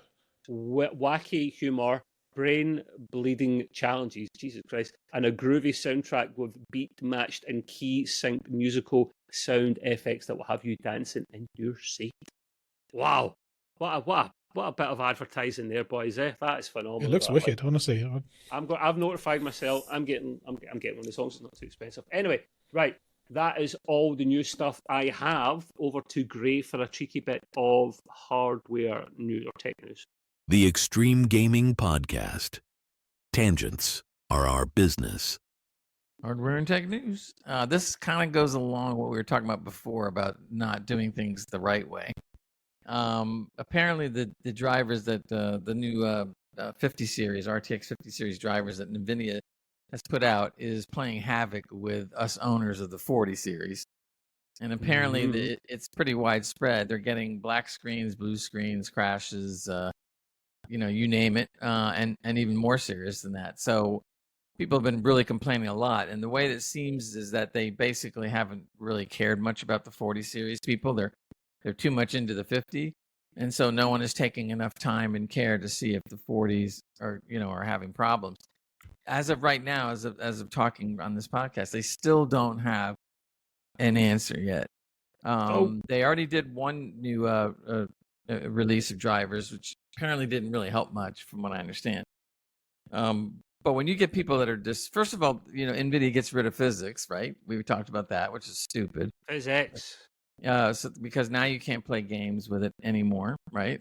That's already really dumb. And now their new drivers won't even run the 40 series cards properly. I was reading in the article that there's some people that are going all the way back to 40 series drivers so that they could play what they want to play, and then they got to install the 50s to play other games, and then they got to go back to the 40. Who wants to do that kind of garbage? I mean, that's like ridiculous. Mm-hmm. So another time where it's just, I don't know. It's like I said, with NVIDIA, it's a love-hate thing. They're doing a lot of amazing things, but they're moving so fast in other areas, AI and whatnot, that I don't think they really give a crap about people playing games anymore. I really don't. Yep. I love to hate NVIDIA. And if that's the case, then why doesn't NVIDIA just, license off that section of the company or whatever and let a dedicated group run it while they go off and do all their mega stuff, and everything. And then we would get what we need. But That's instead, fair. they're trying to keep their fingers in it, and yet they're not doing it right. I mean, they're just not. No, it's a So shame. I think it's insane. I'm hoping that things do change, soon. But this is just, and it could be part, and I'm sure it's also part of the reason I was having trouble with AC Shadows. I'm sure that has something to do with it. As an AMD graphics card owner and user, all I have to say is, I'll tell you the one thing that I'm wondering about. I don't have the money to do it, but I think I've had more crashes on my PC. Not that I have a lot of them, than I ever did previous. Because previous, when I was running AMD chip, AMD board, still the NVIDIA GPU, I rarely ever had a PC crash. I mean, rarely in years. Now with the Intel chip and the GPU, I'm not getting a lot of crash. Don't On make Windows it sound 11. like it's crashing every day. You don't But like I'm Windows just saying, 11? for the time that I've had it, it's crashed more often than the previous 4 years. which Intel chip is it? It's the i7 1300K. It's a 13. Yeah. 1300K, yeah. So those are the ones that were just, like self-imploding from Mine's not too rusting much or juice. anything. I don't know if this is common. I try to do a little research on it, but when I play games and whatnot, where you tax the CPU a little bit more, it runs at 100 degrees C all the time. Mm. Have you got the latest BIOS? As far as I know. I mean, okay. I'll have to Should be double fine check it. I have to work probably with Trevor and work on to see if the fans are doing what they're supposed to do. But it's kind of funny. And then as soon as I stop playing the game, temperature will drop from 100 back down to 70, 60, 50. But 100 is a bit worrying.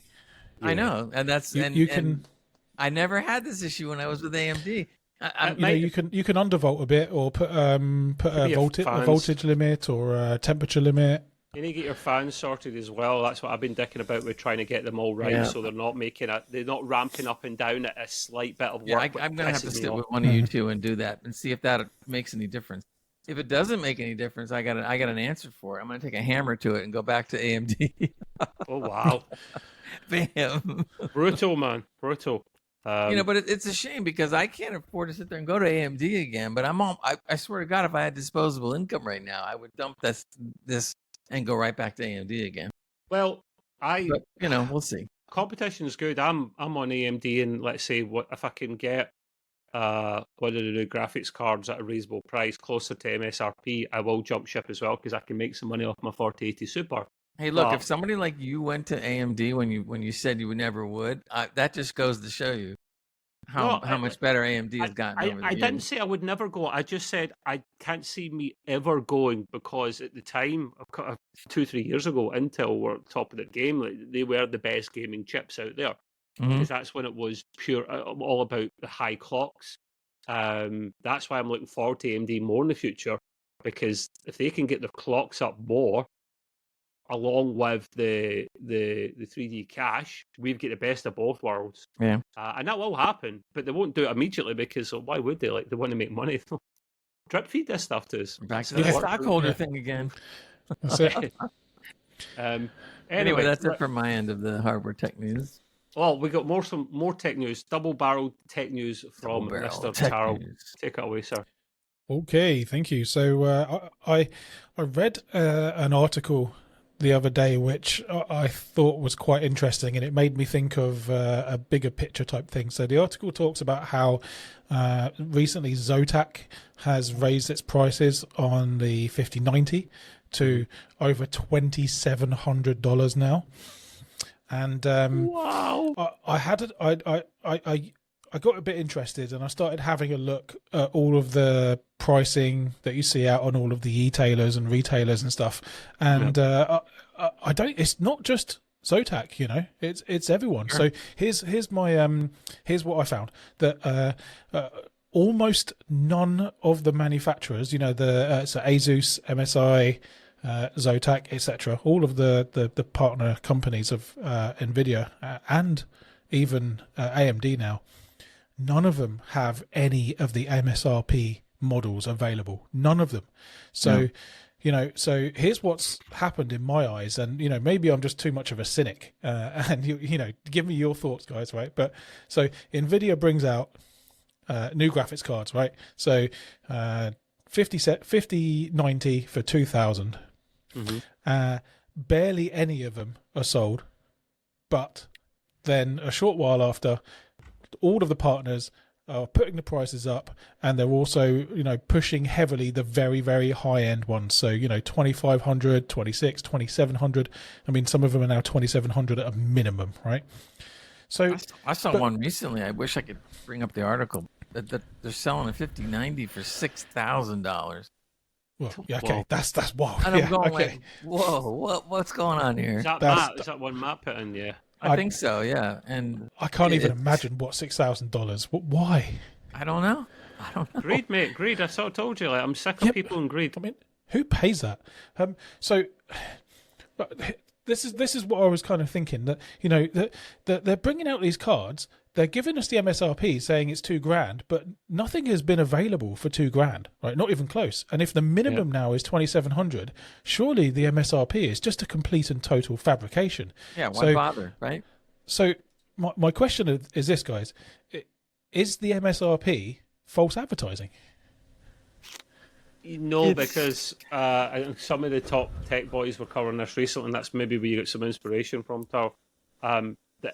We think it's certain, at least for the new AMD GPUs, that it's on the first batch before they then change the prices. AMD refute that comment and go, no, it's not true. We can't make people set a certain price. Well, you can actually. They can't. Just stop. No, they could.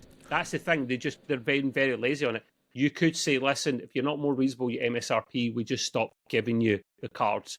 But they won't, because they want money. Yeah, could be a I mean, they bit more can't strict. technically tell them how much to charge, though, because that's price fixing. Stop selling to them, though, and go, right. First of They all, could, it tells you in the name, MSRP, right, is manufacturer's suggested retail price. So there in the name, it says that, we're just suggestions, but do whatever the hell you want.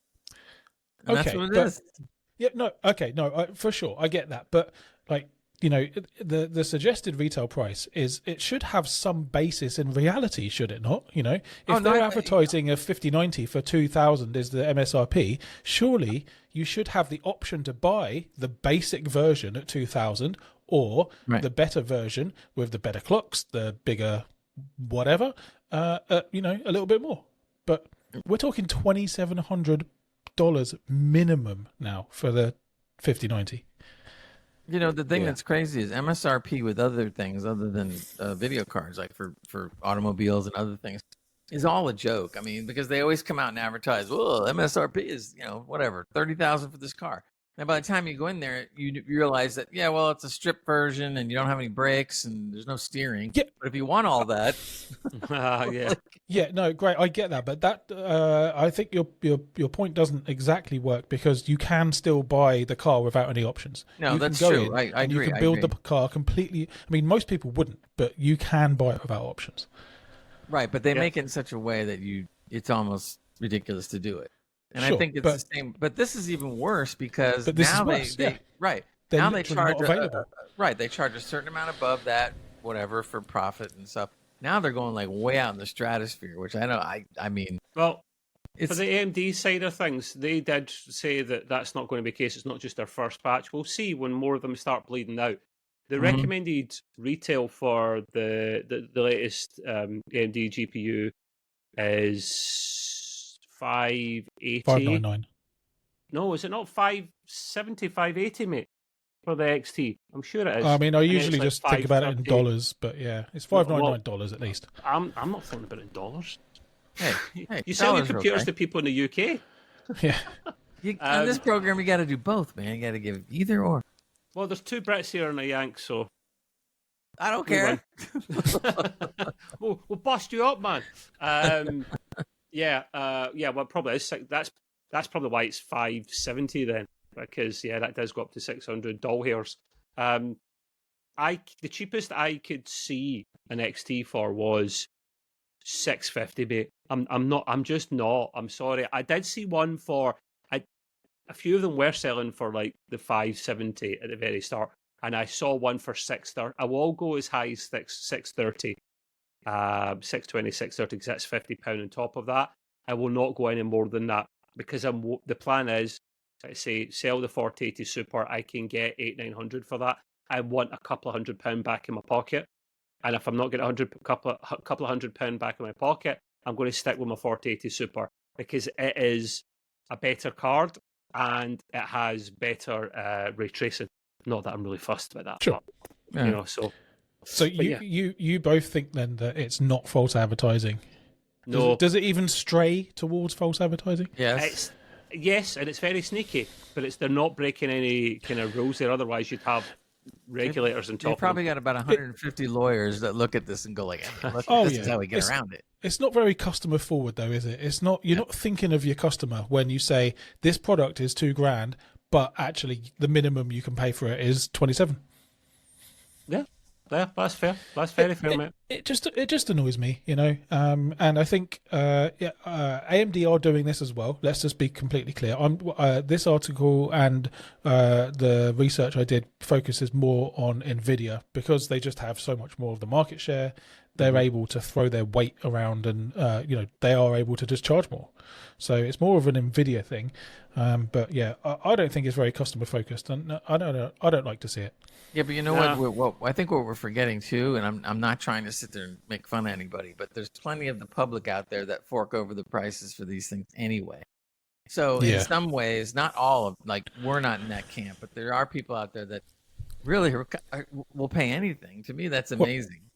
We live in a culture of FOMO, right? I mean, this is right. What the everything on the internet, social media, all of this stuff, it all drives this fear of missing out. And even when we talk about rumors, that is essentially boils down to FOMO, because nothing is, we're hyping up what could be, and then people get excited and say, oh yeah, okay, I want to buy that, but I don't want to miss out on it, so I'm just going to have to pay more. I blame Apple. I think they're the ones that did all this on the iPhone. The FOMO started way back, and it just proliferates now. There's plenty of blame to go around, boys. Trust me on that one. Of course, yeah, of course. Right, but I think it's interesting. Anyway, thank you.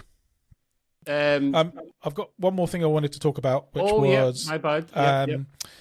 We spoke about the RTX Pro card. Was it last week or was it the week before?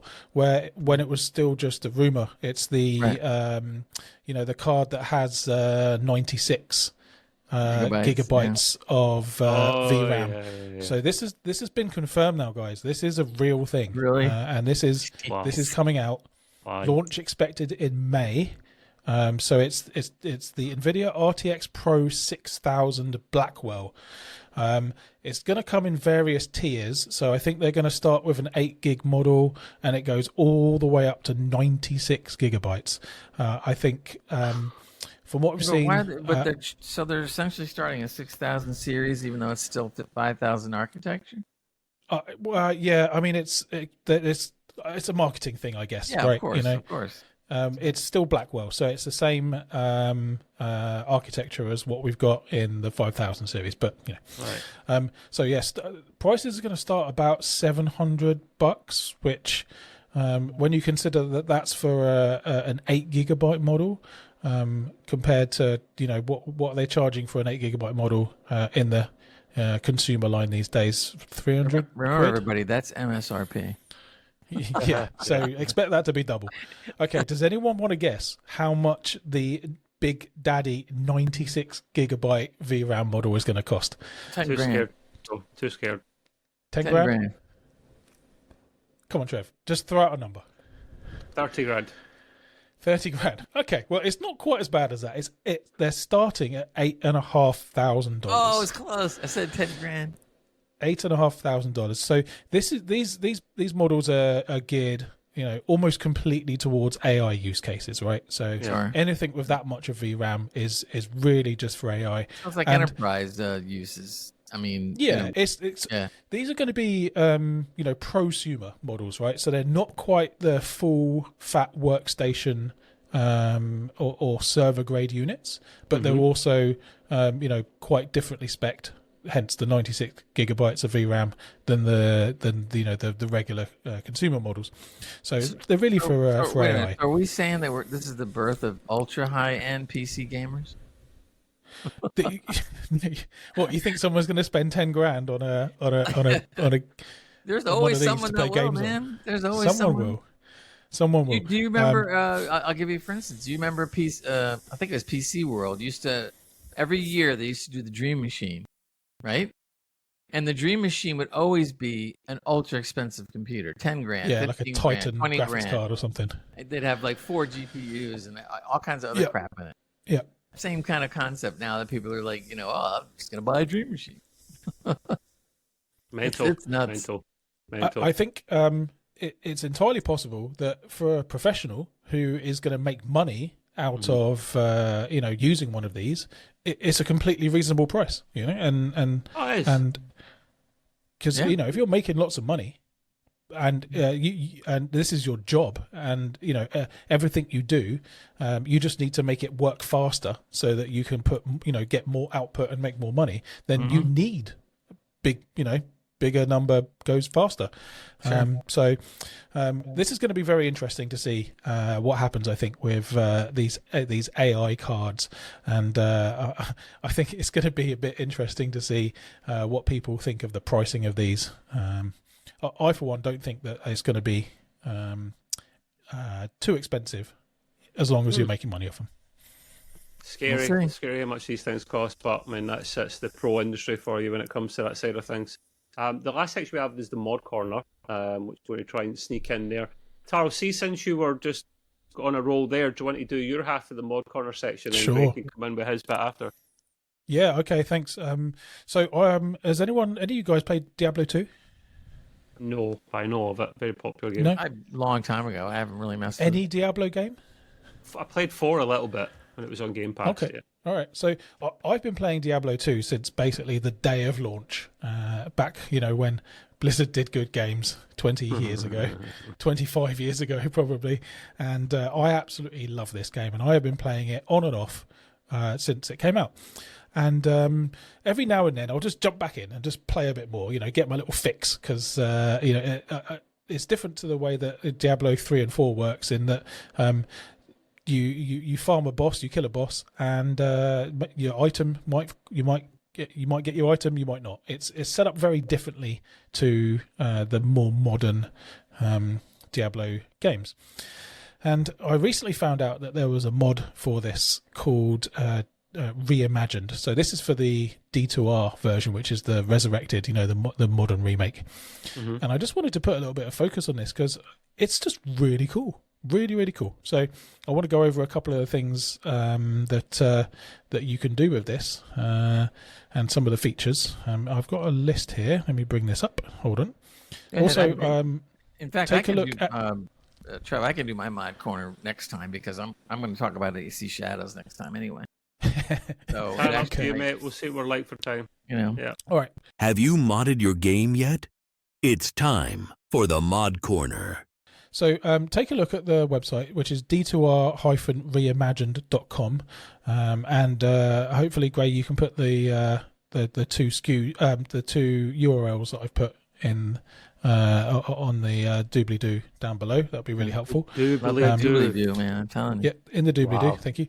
So here's some of the things that it does over the original game. So you've got much larger inventory and stash space. You've got over 1,000 new unique and set items, loads of new charms, loads of new cube recipes. The cube recipes are absolutely wild. So you can get your base. You guys probably, if you haven't played Diablo 2, you don't know what I'm talking about. But you get your base item, which is just a set of armor or something, right? And then you can make a rune word by putting, say, 4 runes into the armor to make it into a rune word armor. But something that you can do with this mod is you can actually increase the strength and the power of the base armor before you put your rune word in to like wildly crazy scales. It's absolutely amazing. We've got max level 25 for all skills. There's loads of extra mob density, and it's also customizable. All of the skills have been balanced. So back in the original game, some of the classes were not as powerful. It wasn't very well balanced, and some of the skills were uber powerful, and some of them were just really shit. So they've done some balancing. There's some custom sounds and effects. There's some ability to stack runes and gems. But basically, there's tons and tons of new content in here. So if anyone out there is a Diablo 2 player or has played Diablo 2 previously and has D2R resurrected, check this out. I think it's really, really fun. I've been having so much fun playing it. I'm really, really enjoying it. It just adds so much more content, an extra dimension to what was already a really, really great game. And guess what? With mods, there's no MSRP. That's true. Go nuts with that. Greg, we've got time for you to put in your section there if you want, man. Go for it. Me as well. We're talking mod stuff. Speaking of mods, every new game that comes out, somebody makes a mod for it. So Assassin's Creed Shadows hasn't been out more than like a week. And they've already got people making mods for it. Apparently this mod is getting popular, been downloaded 1,000 times or more in a very, very short span of time. Ubisoft released the SDK or whatever the equivalent is to allow you to mod this game already. I don't know if they did or not. I do know that a lot of modders are good at not having to worry about that. They just go in there and figure it out. This guy created a mod, and basically what I thought was kind of interesting is that the mod is called Silly Effects mod. And basically or remove silly effects, excuse me. And what he decided to do is he went in there and said, look, I could get more immersive in this game and make it more interesting if I take out a couple of simple things. For instance, in Assassin's Creed and other games, when you crawl into a bush to hide or something, you still see a white outline of your character so that you can see the character in the bush, right? This mob will get rid of that, so you won't see that at all. You go into the bush, but there's no outline anymore. Okay. A lot of times when you shoot arrows and things, you see the arrow trails, or you see loot hints and other little visual effects that are all kind of similar in that way. This mod will get rid of all that as well. So basically, it creates you to be a little more immersive in the game by not having some of these things. Personally, I think I'd like to give it a shot because I wouldn't mind not having the outline when you're in a bush. I'm so tired of crawling into bushes. I know I'm in the bush. Do you not like? No, but it shows you where you are in the bush, which is more useful, I think, for you, not for anyone else. Yeah, but I don't really care. If once I'm in the bush, I'm in the bush. That's it. I know what to do from that point. That's what he said. I know. So, I don't really care a whole lot about that. There was also something, one of the players that actually downloaded this and said they never realized how many effects are in the weapons and the armors.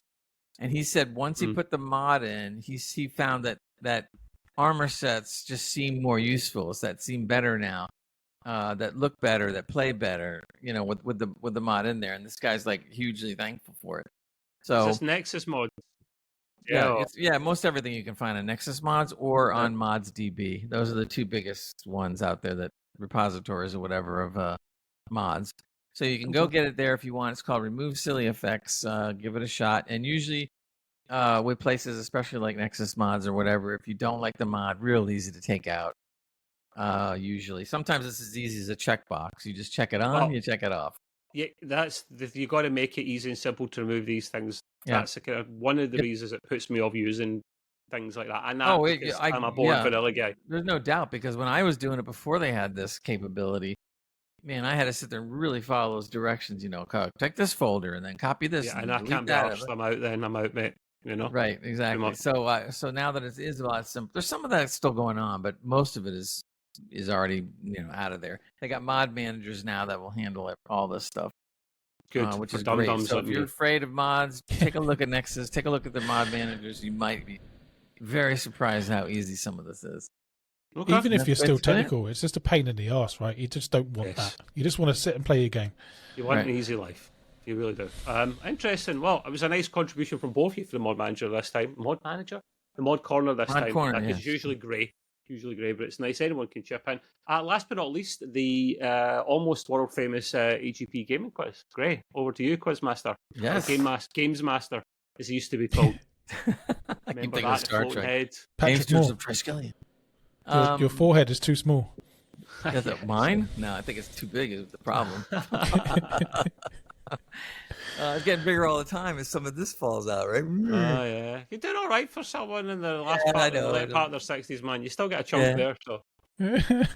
All right, so into the world famous EGP quiz. Do you think you have what it takes for the Extreme Gaming Quiz? Number 1, here we go. Some of these may be easy, some of them may not. In the Fallout series, what is the name of the company that created the vaults? Vault-Tec. Vault-Tec, yeah. Oh, no, you're just agreeing with him. What were you going to say? Do you know, listen. That is it. We've got a better way of doing this, right? See, from next week's episode onwards, we DM Gray on Discord what our answer is. Yes, I'm being serious. Well, that's what we do. We can work on that. It's kind of like in Jeopardy when they write, the final answer on a thing and they show it on the prompt. We could write it down. Yeah, we could do it as well. Yeah, Vault-Tec, because I love Fallout. Okay, number 2. In the Are we right? Sorry, you didn't say if we're right or not. Oh, no, you're right. Vault-Tec. Okay, Sorry about that. Okay. You were both right. Ding, ding, ding. Second question.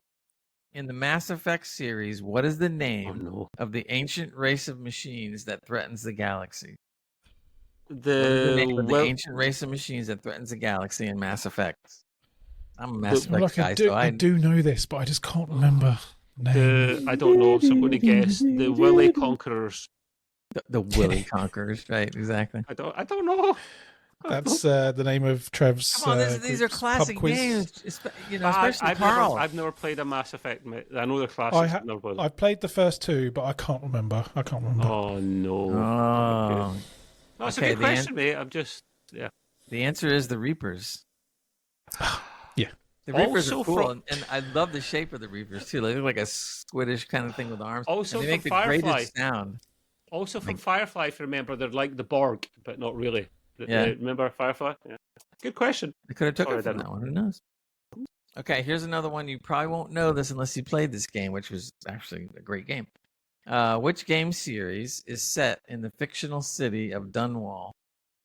Which game series is set in the fictional city of Dunwall? Is it like is it involved knights and shining armor and all that? No.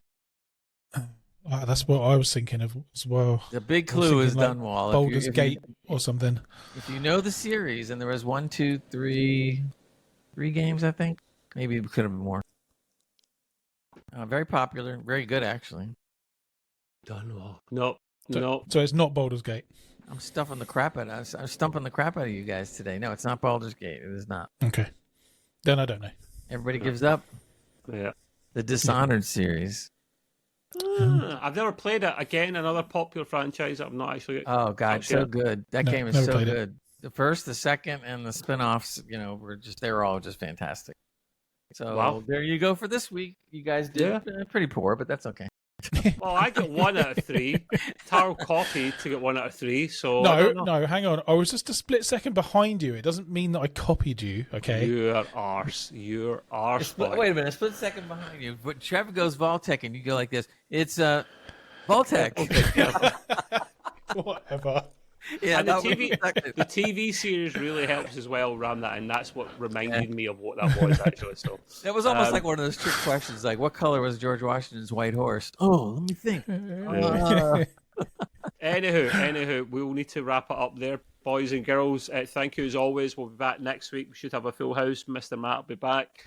But until then, thank you, Gray and Taro, for coming along. Thank you. To everyone else for tuning in, listening. We will see you next week. Bye-bye. Bye. Bye. Bye. I don't want to set the world on fire. I just want to start a flame in your heart.